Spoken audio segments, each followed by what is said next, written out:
Hey there, www.andrewmarkmusic.com.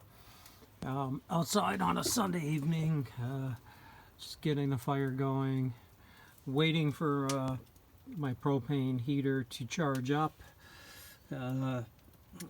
DC charging here.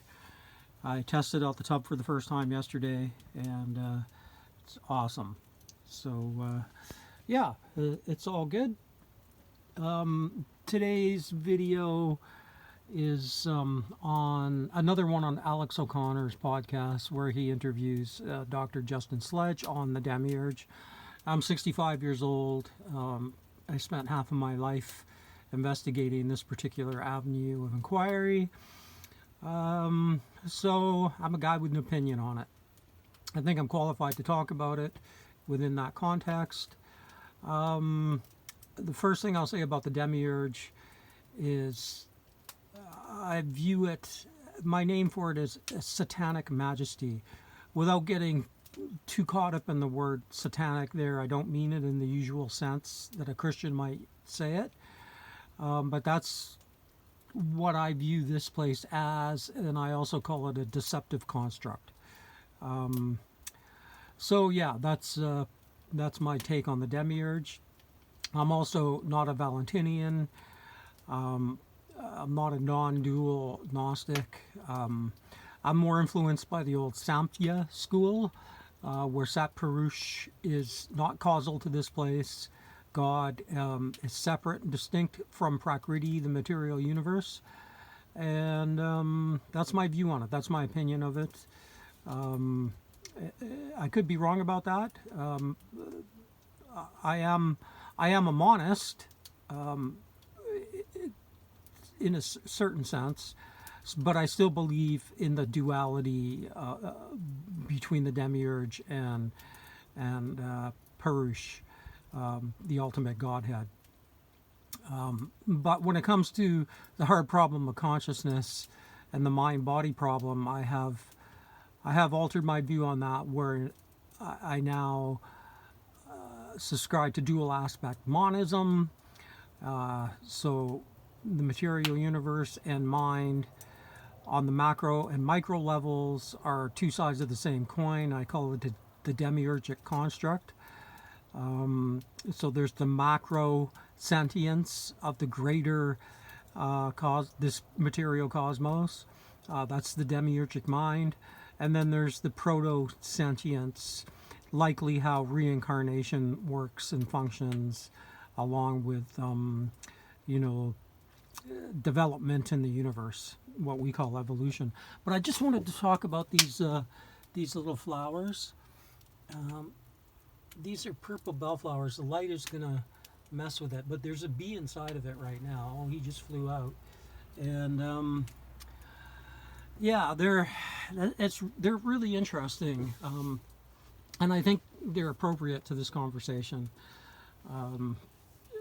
When I sit here and look at all of this, I don't consider it evil in the mundane sense, but I do consider the construct evil, because of what it's trying to do here, which is to keep us here.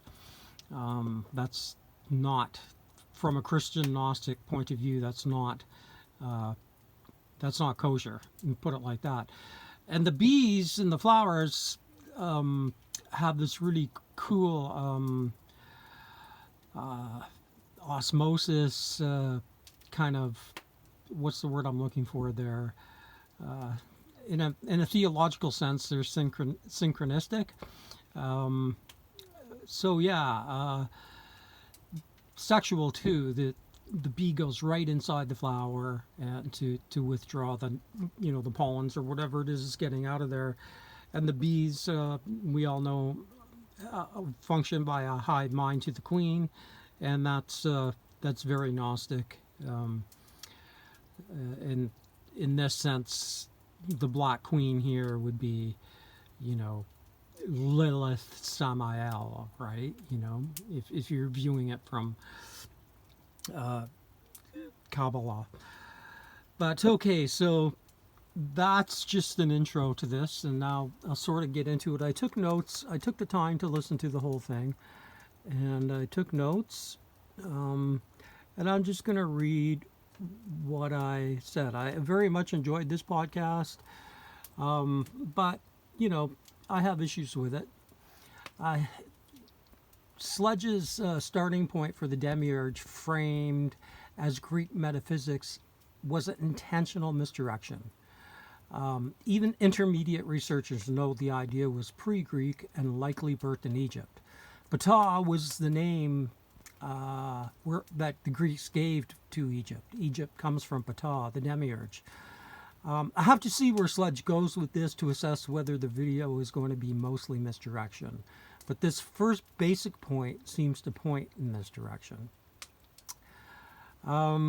It's looking like I'm not wrong here. In answer to where's the origin of the evil creator god idea, Sledge points to the Alexandrian Yahwehists.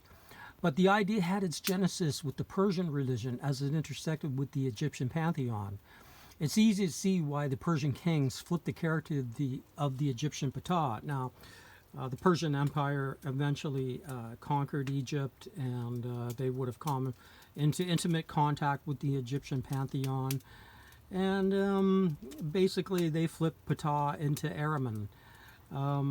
That's a loose interpretation of what happened. Don't take that too literally, but it's there. The dualism of Zoroastrianism was really one of the primary sources for the Christian Gnostics. So I'm not denying that there's Greek influence there, but it was a later iteration.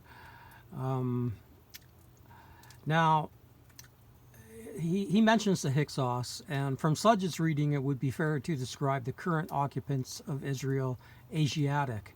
And in other words, the Hermeticists are doing it, the so-called Gnostics are doing oops, it. And there's Sledge there. I think that when we look at So I've lost my place here.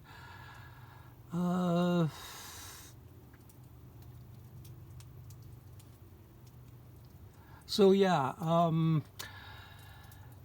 the Zoroastrianism was certainly a path towards Christian Gnosticism, and the Greeks. I'm not denying that the Greeks had influence there, but it was a later iteration. Now he talks about the god Set, and he's not wrong about that.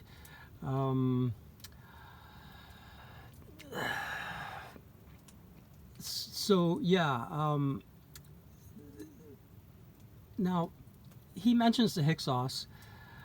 From Sledge's reading, it would be fair to describe the current occupants of Israel Asiatic. In other words, today in Israel are the Semitic people from Canaan, who he describes as Asiatic. That's a little dodgy to me. I understand with my research into the Hyksos is that they were Canaanites, Hebrew, Proto-Hebrew. And to call them Asiatic, it could be technically true, but within this context, it kind of has the stench of misdirection. But I'm not making a judgment there. In my view, the Hyksos were Hebrew pharaohs, Canaanite pharaohs who conquered Egypt for a time. I leave it to everybody to unpack this on their own. Do your own research. Now, he mentions the Hebrew law, and from my perspective on the Christ figure, Christ was not referencing the genetic Hebrew version of the law in the Torah, but was rather referencing time, chronos, demiurge. Think of it also as the Vedic Dharma, loosely speaking. This is not necessarily an endorsement of any of the New Age ideas surrounding this one. I just did a recent blog on the Anurag cigar, and I unpack this idea more on this specific point. Now, Sledge is correct that Christianity as Gnosis did borrow from the Egyptian schools, but he omits that Judaism is Egyptian spirituality. Now, you want to go to my blog of that title, where I unpack this, and I think I show beyond reasonable doubt that within a general theistic context, I'm right about this. So these Hyksos pharaohs took the spirituality of Egypt and made it their own. And down the line, past the Babylonian captivity, the rabbis did their thing with it and created their own unique version of their religion. But to say that Christians borrowed from the Egyptian pantheon and mystery schools and not the Hebrews is, again, this just smacks of misdirection and certain cultural bias likely. So yeah, I don't.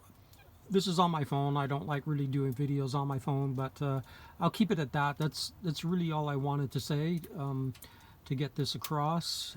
This point, I'll put up my comment in blog form too.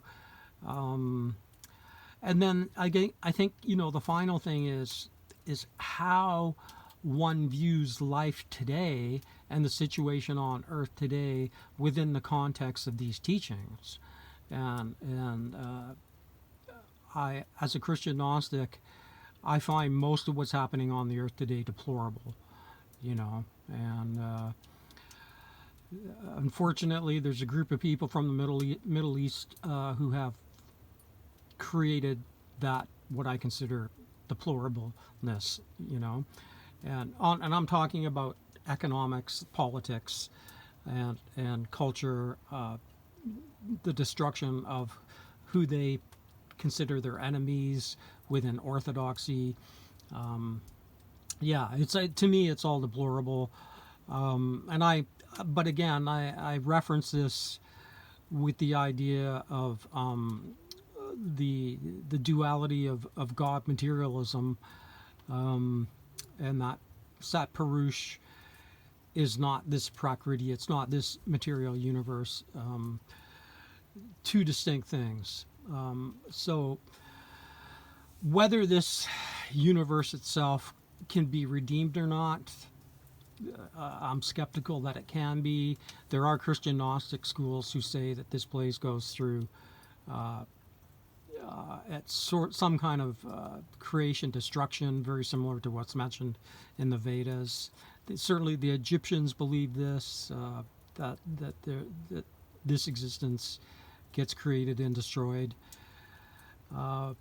Again, there is one Christian Gnostic school that says at the end of time that this particular construct will be completely annihilated. But I mean, that's all. Who knows? I mean, it's so speculative. Much of this is speculation, but Gnosticism has rearisen, and I think rightfully so. I like to salt my gnosis with philosophy. So as a layperson, I've studied Western philosophy and Vedic philosophy. I'm a Kantian when it comes to morality. Act as if, and the golden rule. Capitalism is the antithesis of all of that.